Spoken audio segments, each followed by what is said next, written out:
Welcome to खोलो किताब। Last video में हमने class 7th NCERT science book का चैप्टर 4 हीट कंप्लीट किया था, जिसका लिंक नीचे डिस्क्रिप्शन में है। अब हम उस चैप्टर की एक्सरसाइज में दिए हुए क्वेश्चंस को सॉल्व करेंगे।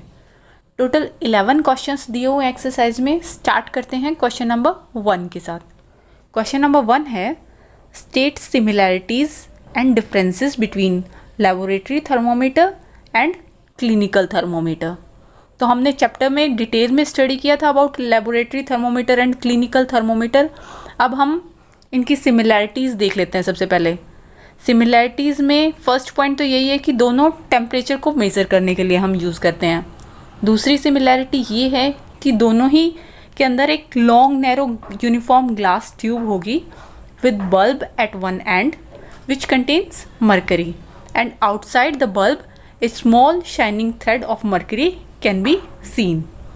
अब इन दोनों में जो मेन डिफरेंस है, सबसे पहला तो यही हो गया कि क्लिनिकल थर्मोमीटर ह्यूमन पर्पसेस के लिए यूज़ करते हैं हम, ह्यूमन बॉडी का टेम्परेचर मेज़र करने के लिए, जबकि laboratory thermometers are used not to measure the human body temperature but in laboratories for scientific purposes mainly.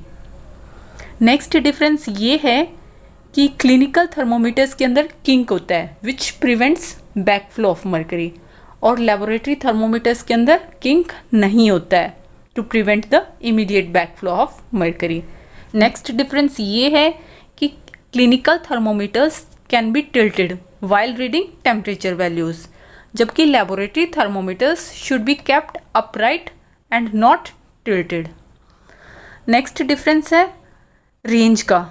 Clinical thermometers की रेंज होती है 35 टू 42 डिग्री सेल्सियस, और लेबोरेटरी थर्मोमीटर्स की range generally -10 to 110 degree Celsius होती है। Next question number 2 is, give 2 examples each of conductors and insulators of heat.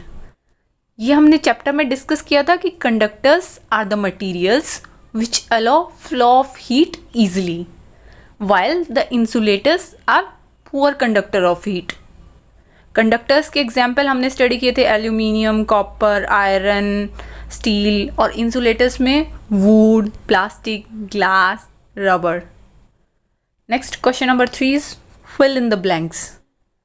First दिया हुआ है, the hotness of an object is determined by its temperature. Next, temperature of boiling water can not be measured by a dash thermometer. Boiling water का अगर हमें temperature measure करना हो तो हम लेबोरेटरी थर्मोमीटर्स को यूज़ करते हैं, बट हमें बताना है किस थर्मोमीटर से हम टेम्परेचर नहीं मेज़र करेंगे। कैन नॉट बी मेजर्ड लिखा हुआ है, तो आंसर हो जाएगा क्लिनिकल थर्मोमीटर। क्यों? क्योंकि क्लिनिकल थर्मोमीटर की रेंज इतनी नहीं होती है जितनी लेबोरेटरी थर्मोमीटर्स की होती है। Next, temperature is measured in degree Celsius और Fahrenheit, but India has adopted Celsius scale, तो आंसर हो जाएगा Celsius. Next, no medium is required for transfer of heat by process of radiation. Radiation method में जब heat transfer होती है तो किसी मीडियम की ज़रूरत नहीं पड़ती है, बिना मीडियम के भी हीट ट्रांसफ़र हो सकती है। Next, a cold steel spoon is dipped in a cup of hot milk. Heat is transferred to its other end by the process of conduction। Conduction generally solids के case में होता है, और conduction के लिए डायरेक्ट कांटेक्ट होना ज़रूरी है। इस केस में हॉट मिल्क के अंदर हमने जब वो कोल्ड स्टील स्पून डाला था तो एक एंड पहले गर्म होगा जो मिल्क के अंदर है, और फिर धीरे धीरे पूरा चम्मच गर्म हो जाएगा। So heat is transferred to its other end by the process of conduction. Next is, clothes of dash colors absorb more heat better than clothes of light color। तो हमें पता है डार्क कलर ज़्यादा एब्जॉर्ब करते हैं as compare to light colours. Next question number 4 is, match the following.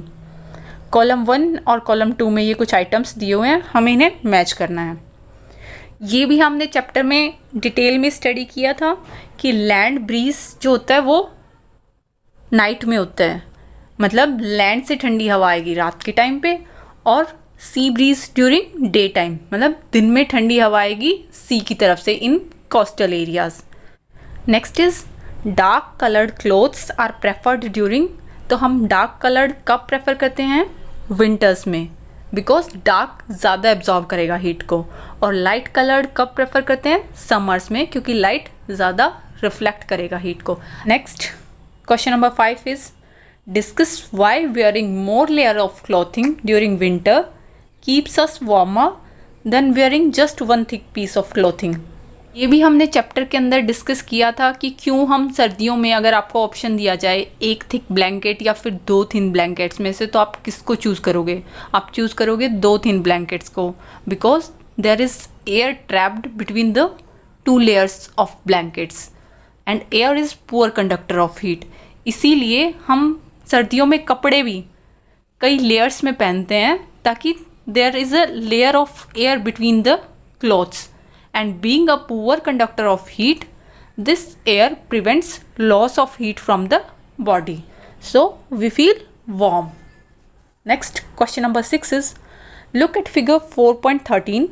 Mark where the heat is being transferred by conduction, by convection and by radiation. तो हमें पता है कंडक्शन होगा पेन के अंदर, कन्वेक्शन होगा वाटर के अंदर और रेडिएशन होगा फ्लेम के अंदर। The transfer of heat from body of pan to water is by conduction. The transfer of heat within water while boiling is through convection, and the transfer of heat from burner flame to the pan is through radiation. Next, question number 7 is in places of hot climate, it is advised that the outer walls of houses be painted white. Explain. क्यों hot places में जो outer walls होती हैं घरों की, वो white colour की prefer करते हैं? क्योंकि वाइट कलर ज़्यादा हीट रिफ्लेक्ट करेगा as compare to dark coloured walls. और पहले ही हॉट क्लाइमेट है, अगर आप डार्क कलर्ड की वॉल्स बना देंगे तो वो और ज़्यादा हीट को एब्जॉर्ब करके और ज़्यादा गर्मी कर देगा घर के अंदर। इसीलिए हम प्रेफर करते हैं light coloured surfaces such as white, which reflect most of heat that falls on them and hence tends to keep houses cooler as compared to dark colored outer walls which keeps houses warmer. Next, question number 8 is 1 liter of water at 30 degrees Celsius is mixed with 1 liter of water at 50 degrees Celsius. The temperature of mixture will be, 4 options में से हमें बताना है कौन सा option correct होगा। दोनों amount of water same है, 1 लीटर, लेकिन टेम्परेचर एक का 30 डिग्री सेल्सियस है और एक का 50 डिग्री सेल्सियस है। तो ऑब्वियसली जब हम उन दोनों को मिक्स करेंगे, जो नया मिक्सचर बनेगा उसका टेम्परेचर इन दोनों के बीच का ही होगा। तो आंसर होगा between 30 degree Celsius and 50 degree Celsius. Next, question number 9 is an iron ball at 40 degree Celsius is dropped in a mug containing water at 40 degree Celsius. The heat will, फिर से 4 options दिए हुए हैं, हमें बताना है कौन सा ऑप्शन करेक्ट होगा।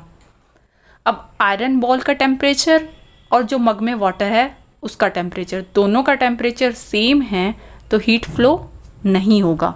क्योंकि हमने चैप्टर में स्टडी किया था हीट फ्लो होता है from a hotter object to a colder object, but इस केस में दोनों ही ऑब्जेक्ट्स का सेम टेम्परेचर है, तो the heat will not flow from iron ball to water और from water to iron ball. Next, question number 10 is a wooden spoon is dipped in a cup of ice cream, its other end becomes cold by process of conduction, becomes cold by process of convection, becomes cold by process of radiation, does not become cold। तो हमें पता है अगर steel का spoon होता तो वो ठंडा हो जाता bye process of conduction, but ये वुडन स्पून है और वुड जो होती है वो इंसुलेटर है, मतलब पुअर कंडक्टर ऑफ हीट है, इसलिए the other end does not become cold. Question number 11 is stainless steel pans are usually provided with copper bottoms. आपने देखा भी होगा ऐसे पैन्स को जिनका नीचे से कॉपर का बेस दिया होता है, the reason for this could be, इससे वो ज़्यादा ड्यूरेबल हो जाते हैं, ज़्यादा कलरफुल हो जाते हैं, या साफ़ करने में ईजी रहता है, या बेटर कंडक्टर होता है कॉपर देन स्टील। तो आंसर होगा copper is a better conductor of heat than stainless steel. दोनों कंडक्टर्स हैं बट कॉपर ज़्यादा बेटर है as compare to stainless steel. और इनका हैंडल या तो प्लास्टिक का या वुड का होता है, क्योंकि प्लास्टिक और वुड इंसुलेटर्स हैं, poor conductor of heat. Next video में हम अगला चैप्टर करेंगे। Don't forget to like, comment, share and subscribe the channel.